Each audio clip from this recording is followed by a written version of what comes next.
Let's take a step back and talk about the current standards for antitrust. Would you explain what the current standards are? Absolutely. And you're very right to suggest that we need to look at what the current standards are before really discussing any of the impact that these changes might have. While we've heard a lot about antitrust in the tech space recently, it's much broader than that. We've seen antitrust applied to numerous industries in the past, and it really goes back to the early 20th century and concerns about what were then the large businesses like Standard Oil and what were referred to as trust. Initially, we saw a rule of reason applied, which was a very subjective rule that allowed the government to go after big businesses that they felt were harming competitors, the markets, and consumers. Over time, though, in the late 20th century, we saw a shift towards the consumer welfare standard and a much more objective approach to antitrust.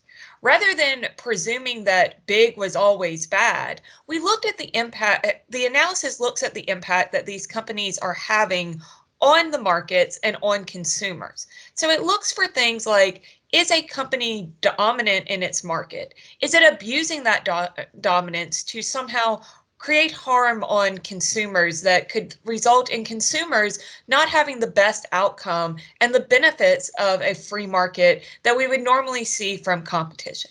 Now, there are some other actions that are per se violations under antitrust, and these are often things like price fixing or collusion or market separation, things that are just considered flat out violations of competition law in general. But most of the time when we're talking about antitrust, we're asking about this question of, has it harmed consumer welfare? Has it violated these more general standards as opposed to those per se violations?